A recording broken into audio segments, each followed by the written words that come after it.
Bom dia.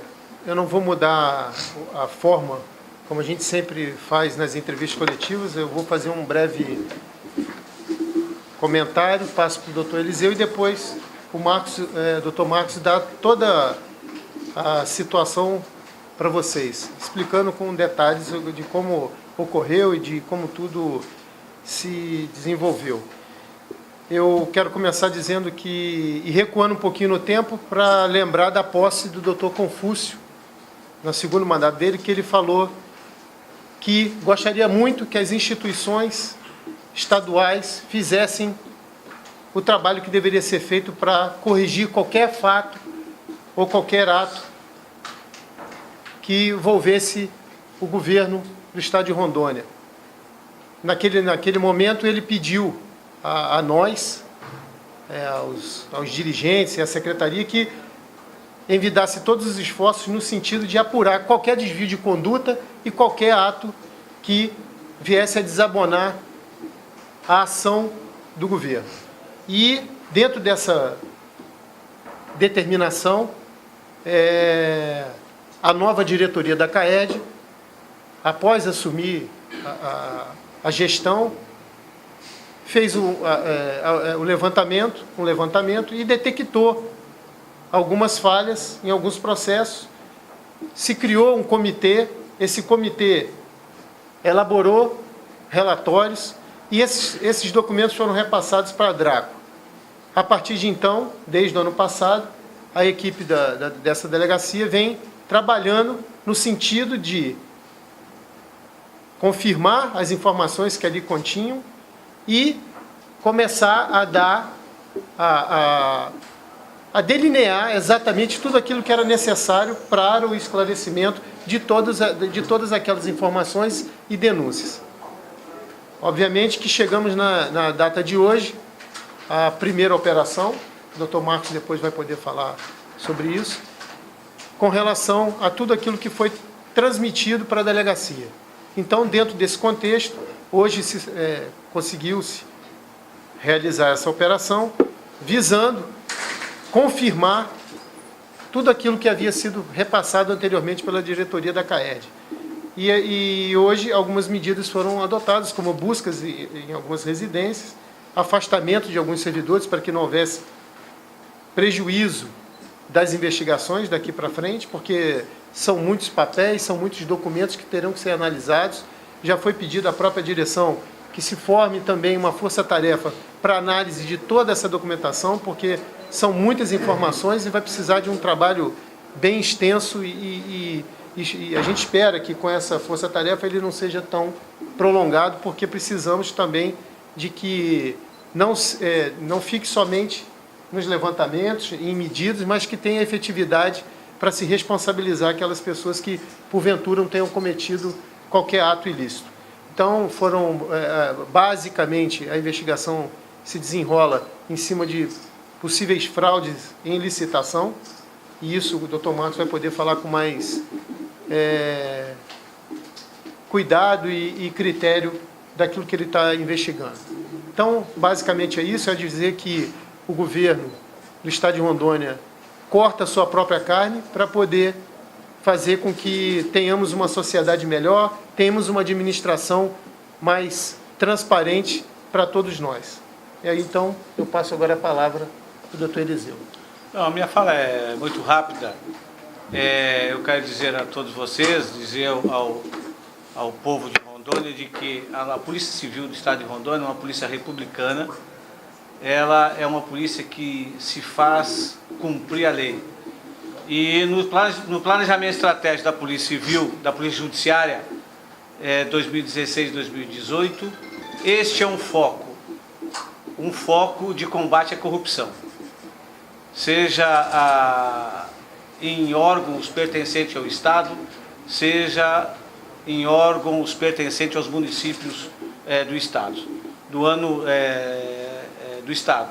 No ano de 2015, vocês já testemunharam várias operações nesse sentido, que ocorreram em Cacoal, ocorreram em Buritis, ocorreram em São Miguel, ocorreram em Alvorada do Oeste. Ou seja, a Polícia Civil vai continuar combatendo de forma exaustiva organizações criminosas que usurpam do erário público em detrimento de poucos e causando prejuízo à grande maioria da população.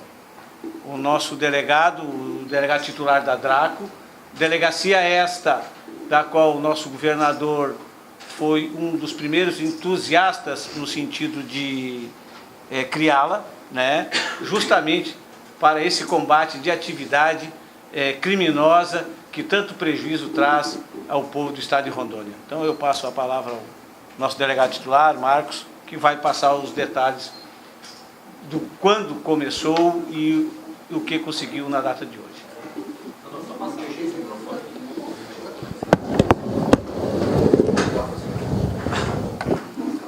Bom dia, senhores.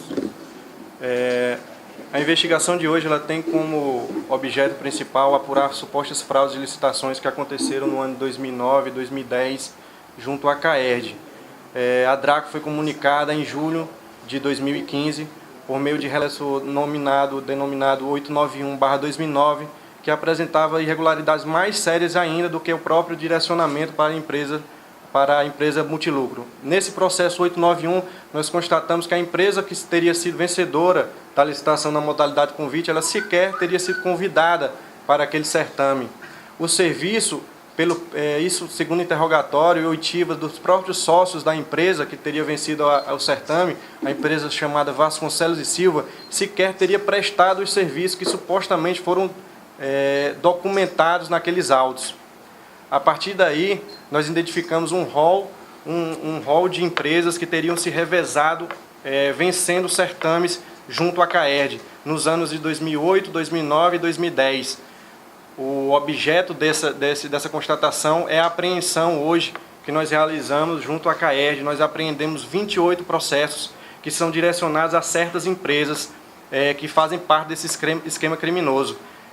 São 28 processos, sendo que o montante total de prejuízo que ainda será apurado, se a totalidade, se houve prestação de serviço ou não, chega a mais de 8 milhões de reais. Os 5 processos iniciais, esses que trabalhamos, o prejuízo já é de 660 mil reais.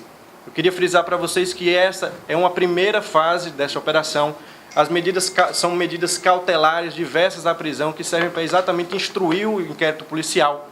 O que não descartamos que outras medidas sejam solicitadas, representadas ao juiz o mais breve possível a partir dessa análise e a partir dessa solicitação, inclusive, que o secretário de Segurança e o delegado-geral de uma força-tarefa para exatamente analisar essa documentação. Quem comandava esse esquema, delegado? Esse esquema é comandado por empresários que atuavam na área de construção civil, na época. Eles montaram empresas que atuavam na parte de construção civil, que eram obras de engenharia direcionadas à CAERD e que eles se revezavam em licitações junto àquela companhia. Foram identificados? Sim, estão todos identificados. Quais sanções que hoje foram impostas aí nessa operação? Essa primeira fase da operação, nós focamos primeiro nos servidores que fizeram parte daqueles processos, eram membros da CPL, da CAERD e diretores da época, e os contadores que municiavam esse esquema com documentação. Hoje? Eles identificados, eles não foram alvo da operação? Ainda não. Os comandantes? Não, ainda não. Esses servidores atuavam como prestadores de serviço para esses empresários? Não. Esses servidores eles atuavam exatamente dentro do ofício deles, que eram membros da comissão de licitações, fomentando e instrumentalizando os processos por meio de fraudes. O senhor disse que são 28 processos suspeitos? É isso? Sim. Hoje foram apreendidos 28 processos que são relacionados a essas empresas que compõem o esquema criminoso. São diversas empresas que se revezavam no vencimento de licitações junto à CAERD. Qual era o compromisso do sindicato com essa fraude? Nós não temos indícios do envolvimento do sindicato. A única informação, vínculo que existe com o sindicato é que um dos servidores que era diretor da época hoje ocupa um cargo de secretaria no sindicato. A corrupção ficou clara nessa investigação? Sem dúvida nenhuma. É tanto que essa primeira fase já foi direcionada exatamente aos membros, a servidores da CAERD, exatamente por uma forma de primeiro reprimir a corrupção para depois instrumentalizar e conseguir comprovar as falsidades e responsabilizar os empresários que se locupletaram. O que impediu, então, a solicitação de mandado de prisão aí? Tanto a estratégia da investigação, são medidas instrumentais, os crimes que são investigados são crimes que a pena e que o próprio lapso temporal da prática do crime impedem até uma representação por parte da autoridade policial e o próprio crivo do judiciário não permitiria uma prisão preventiva nesse momento. Então nós achamos por bem, para fins de instrumentalização do inquérito, representar por medidas diversas da prisão que nós entendemos por horas são necessárias e suficientes para o decorrer da investigação. Mas isso não acaba trazendo uma certa tranquilidade para quem está envolvido e até uma estratégia de defesa, enfim? Eu discordo, eu não acho que é tranquilo e nem estratégia você se afastar de suas funções, ser impedido de se aproximar de certos locais e ser direcionado e exposto como alvo de uma operação como essa. Bem, nós não estamos aqui para discutir estratégia de investigação. Nós aqui montamos uma estratégia e essa estratégia será cumprida de acordo com que a direção e os delegados que estão à frente resolveram fazer. Nós não estamos aqui para justificar nada com relação ao que foi feito ou ao que não foi feito. Nós estamos aqui para demonstrar que estamos agindo e que a maneira de atuar hoje é essa. Amanhã teremos desdobramentos, nós fomos claros. Hoje é a primeira etapa de um grande trabalho que foi começado no ano passado, em julho do ano passado. Então, o primeiro momento foi evitar que provas sejam ocultadas, evitar que pessoas prejudiquem a investigação dentro do local principal, que é a própria CAERD, dentro de seus arquivos, ocultação, destruição de qualquer prova. E para que isso ocorresse, houve necessidade de apreender documentos e, além disso, afastar essas pessoas de lá do ambiente de trabalho, para que isso não pudesse ocorrer. Então, acha irrelevante, então, secretário, solicitar a prisão? Não é questão de ser irrelevante ou não. O que importa é que foi montada uma estratégia de investigação. E isso é que é relevante nesse momento. É sabermos o que estamos fazendo para que lá na frente tenhamos o resultado que a gente merece e precisa. Mas não há nenhum problema, Cícero, quanto a isso. Secretário, quanto a isso, o quê? Quanto a essa questão de pedir prisão agora ou não. O mais importante... Não é uma fraude de R$100, né? Não, mas é por isso... É uma área de longa data e são pessoas que têm ramificações... Deixa eu só vou concluir para vocês do porquê da estratégia. Se a autoridade policial pedisse a prisão preventiva, ele teria 10 dias para analisar mais de 28, ou 30, ou 40 processos que ele aprendeu lá na CAERD. Seria extremamente impossível e a prova que produziria quase que nenhuma, e se produzisse seria extremamente frágil. Então, esta é a estratégia. Como existe a necessidade de fazer uma análise bem profunda de vários documentos, seria extremamente possível fazê-lo em 10 dias. Se a pessoa, a autoridade judicial autoriza a preventiva em determinado procedimento, o delegado tem 10 dias para concluí-lo. E neste caso especificamente, seria extremamente difícil essa conclusão. Por isso,